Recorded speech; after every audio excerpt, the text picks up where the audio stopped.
So, what was it like to work at a maximum security prison in the state of Pennsylvania? Specifically, State Correctional Institute, Graterford, in Graterford, Pennsylvania. Graterford was built in 1929. When it opened, it housed 3,500 inmates. It's closed now, closed in 2018. They built a new prison, SCI Phoenix, on the same property as SCI Graterford. So it is closed since 2018. So you know what? Let me show you this here. I'm going to give you guys a perspective. All these photos are all photos from SCI Graterford. There's not many photos out there for a simple reason. Photography, videos, cell phones, camcorders, things like that were not allowed inside a prison. They're not for security reasons. So there's not a lot out there. But this is an aerial view of what SCI Graterford looked like. I'm going to switch over now. I'm going to give you a layout, kind of give you a quick layout of how it was set up. If you're looking at the screen to the far left, that's where all the staff parking was. You also had the administration building there. And you can see the wall that goes around it, 30-foot wall, 9 towers going all the way around it. To the right, just inside the wall, if you see all that brown, dirty area, that was the main yard. To the right of that, from left to right, is where your housing units start. You got A block, B block, C block, D block, and E block. To the top of the screen, the building structures up top, that's the dining area. That was built while I was there. That was not built when I first started. So that is all newly added on. The building to the right of that, that was your dining or your kitchen area where all the food was prepped. The inmates didn't eat there. They all ate on their unit. They had their own separate chow hall. So that kind of gives you a layout of how the housing units looked. To the far right, kind of just above me, you see what looks like an X. That was J unit. That's where your capital cases were down there, the guys on death row. You had A block, B wing, or A wing, B wing, C wing, D wing, E wing, F wing, G and H wing. Like I said, that's where all your death row inmates were housed, but not all inmates that were housed down there were not death row. That was also part of the RHU, the restricted housing unit, or people call it the hole. To the left of me, kind of looks like an hourglass. That was L block. That was another RHU, or what they called, what is known as the hole. Kind of to the left of that, kind of looks like an N. That was K block. K block was closed when I first when I started working there. The other main structures, you have the chapel, the mosque area, the gymnasium area, the school area, what looks like kind of like a square with the bottom left-hand corner gone on it. That was all your corrections industries. It's where all your inmates worked in the corrections industry. Your whiter buildings right there, that was all part of what was called the new side. Upper F, G, H, and I, and lower F, G, H, and I. Infirmary was over there. The MHU, the mental housing unit, the transitional housing unit, the special needs unit, all that was housed there. So that kind of gives you an idea of what it looks like from the sky. A very, very huge, huge prison. And you know what? There was not many signs around. That was one of the signs that sat on the main road. I knew that sign because there was at least once a year I'd have to go out and take it down and repair it and put it back up. There was another sign as you came in that said State Correctional Institute, Graterford. Beyond that, there was no big flashing signs or anything like that out there that announced that you were coming on to the institution property. And as you came up the main road, farming fields to the left, farming field to the right, which is all part of SCI Graterford. As soon as you hit the top of the hill, that's what you saw. You saw one tower. You saw the big 30-foot wall that went all the way around the institution. 9 towers going all the way around. D guards, at least when I was there. Now, I don't know what it was like in 1929. It could have been completely different. But when I was there, you didn't have the correction officer standing out, on the tower wall or anything like that with the rifle in his hand, like you would, that you would see in a movie or something like that. There were rifles in those towers. Each tower had a rifle. However, the rifle was in a case with a seal on it. And if you broke that seal for any reason, you better be ready to do a lot of paperwork. They were kept inside a cabinet with a seal. You were qualified down at the range every year. Only those that were qualified could work a tower. So no, they didn't stand outside like you would see on TV in movies where the officer stood up there with the rifle in his hand. That didn't happen. But one of the nice things about Graterford was the training department was great. Before you went down to the training academy in Elizabethtown, Pennsylvania, and you did, when I was going through it was 6 weeks of training. Now, things may have changed. Policies change, a lot changes over the years. But when I first started working there, prior to going down to Elizabethtown, we had a week long at SCI Graterford where we went inside the prison, took tours through there, got to see what it was like, the different housing units, different blocks. This welcomes you right away when you come in. There are 2 ways inside that prison, front gate and the rear gate. The rear gate was down by Tower 5. 99.9% of the people that came inside the prison came through the front gate. Contractors and trucks coming into the institution went through the rear gate. So that's what you looked at right when you walked in. That was a visitor's desk. The visitors would come in. There was a waiting room where they waited. But to the right of that was a gate, the main gate that went in. And I can remember it, and I'll never forget it. The main gate, when you went in there, was not very big. So it had a big sliding door, big metal door that opened up. And this thing opened up, and when it locked into place, it clanged. And that was something you heard. It was amplified, and you heard it. You had a sergeant in there, you had a couple officers in there, you had the main bubble, or you had the front gate bubble, and you had a lieutenant. I remember the sergeant would wave people in. Like I said, it was small, maybe fit 20 people on a good day. You went in, when there was enough in there, the sergeant would order for that front gate to be closed. That front gate would close, clang, came crashing closed. And like I said, it's a sound you never forget. I mean, it echoed through your head. When you enter, you would take off your utility belt, empty out your pockets, you put it up on a table. The officers would look at it, slide it through, go through it. You had to go through a metal detector. If you had shoes that had metal in it, you had to take them shoes off. Went through that. If you needed to get your keys for your assignment, you got it through the front bubble there, or the main gate bubble. They would issue keys there. Then the second gate would open. Both gates were never open at the same time. Second gate would open, boom, click into place.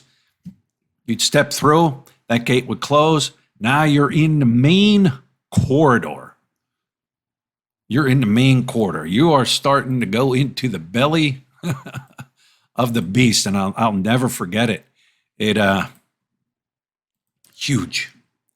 It was huge. It was long. As soon as you step in, it was hot. It was built in 1929. So at the time, there was no air conditioning. There was none of that there. It had a smell of its own, something you've never smelt ever in your entire life. Just kind of give you another perspective of how big this corridor was. It was, like I said, the main corridor. Then you walk through it, another gate, a big iron gate. Let me bring it up here real quick, and I'll show you what I'm talking about. That was the second gate, but there was another gate. The first gate looked just like that. An officer stood there, opened up that gate, closed that gate. You walk through there. Prior to that gate, there to the left-hand side was a visitor's room for the inmates, where the inmates went down, got strip search for their visits. Also, the parole hearing was there.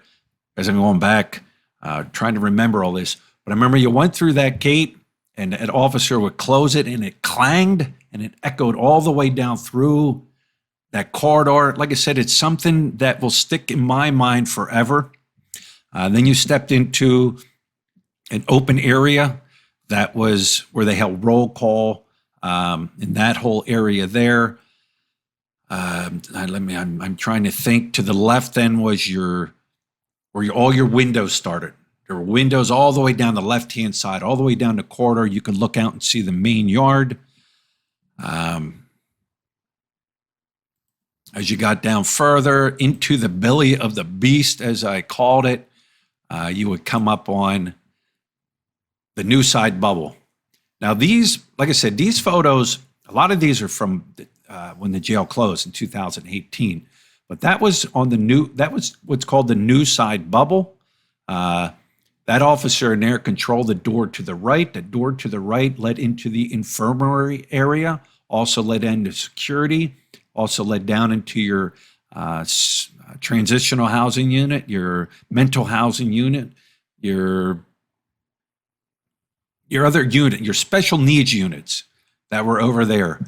And then you had the bubble, and to the left of that bubble was the gate that the officer opened and closed to allow you to the new side. So that was right there on the right-hand side. That officer there controlled all your gates right there. He also handed out any keys that you might have had needed for the new side. They handled all that right there. Then as you head down the main corridor farther, you come through the gate. Let me bring it back up here and I'll show you kind of.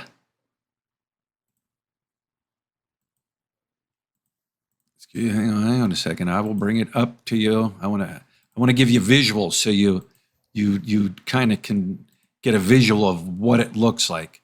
Sorry, guys, I'll get through it. There it is. This was your other gate you went through, your second gate. Officer stood there, opened and closed that gate. If you look kind of up and to the right, you'll see a bluish building sticking out, a bluish structure.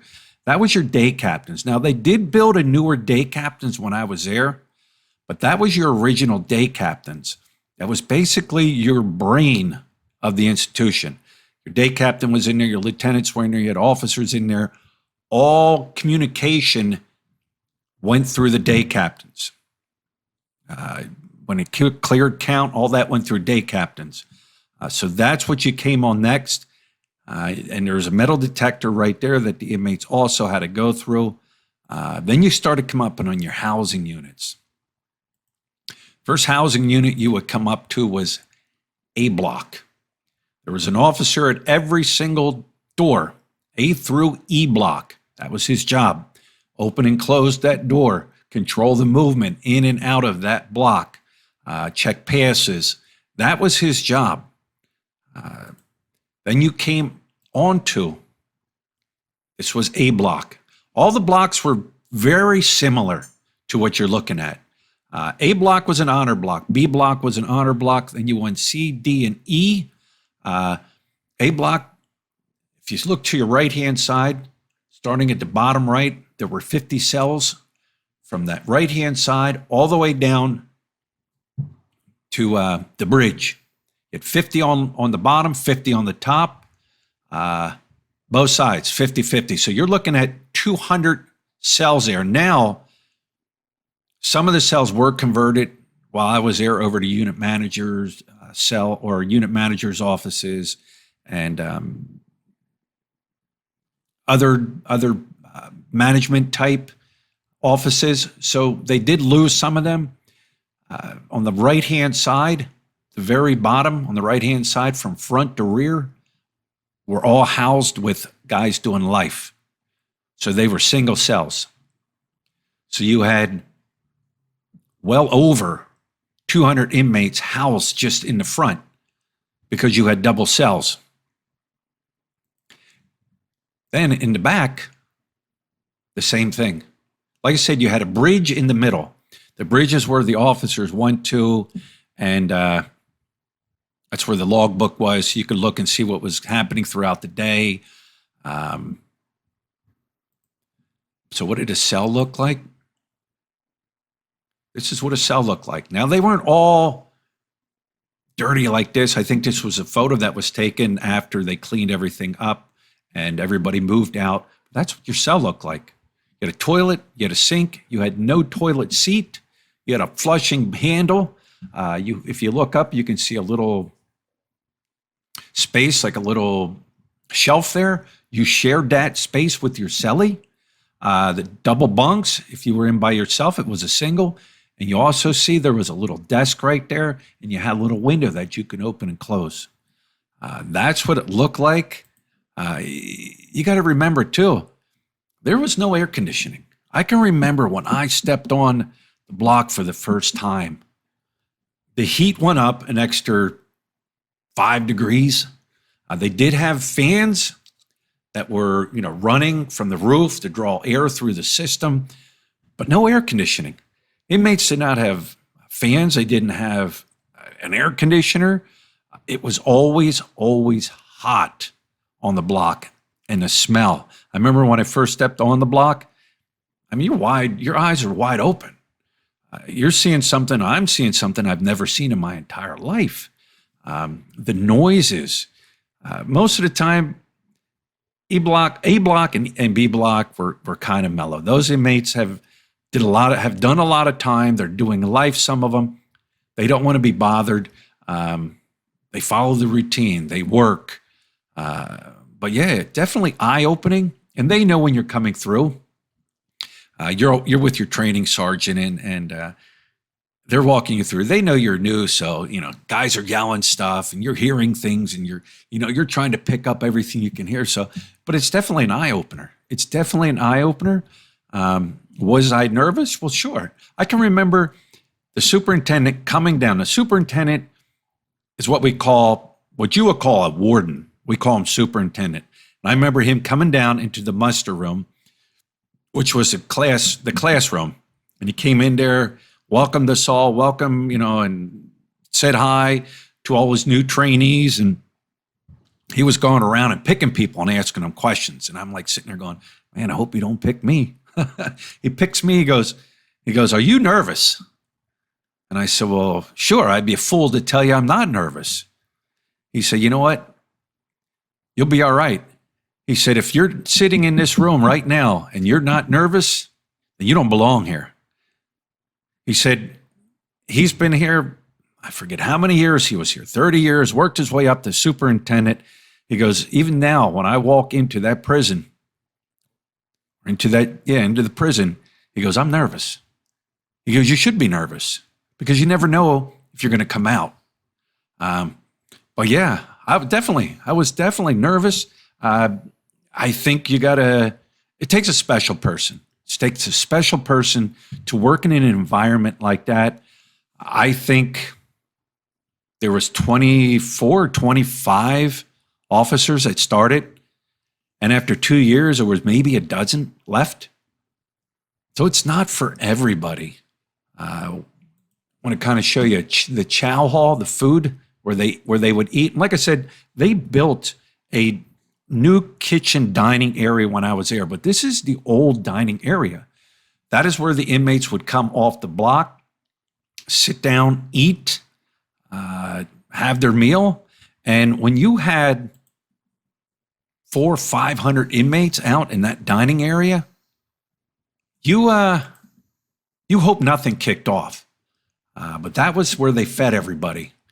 at one point. Like I said, they've now since built a new, well, it's old now, but they built a new dining area there. But yeah, I was definitely nervous. I was definitely, I don't know if I would say, scared to death, but yeah, you don't know. I've never stepped inside a prison in my entire life. I never got locked up for anything. I never, had an experience like that. The ones that I noticed that didn't make it to that second year were the ones that were coming in there like they were just big and bad. I'm big and bad. I'm going to take you on. They never made it. They never made it. You got to have a lot of this and a lot of this, because when you're in there and you're surrounded by a couple hundred inmates at one time, when I worked the block, there were 4 officers, 1 officer for each section. You were in charge of 100 inmates. You might have been assigned the bottom front or the bottom top or the bottom back or the top back. You were in charge. 4 officers, a sergeant and a lieutenant. And maybe they gave you a trainee. You had to know what to do. You know how to think. You know how to talk. Yeah, but it was always the guys that came in there that, the Billy badasses. They're the ones that they never made it. But yeah, that kind of gives you an idea of what it was like the first time I stepped inside, things that went through my mind. Everything is amplified. Everything is amplified. And a part of being a correction officer in a prison, a lot of that is right here. You have to constantly they call it ear hustling. Listen what's going on. Listen to when to take action. Listen to the conversation that's going on. So I hope you enjoyed it. I'll get into more in-depth things. You know what? When I feel like talking about it, I'll do a video. It's something that you kind of block. You kind of block it out of your memory because it's not a nice place. It's not a place that I would want anybody, to be in that type of environment. Yeah, it's not good. So anyways, guys, I hope you enjoyed this first of many series. Let me know what you think. Leave some comments down below, and we'll talk to you later.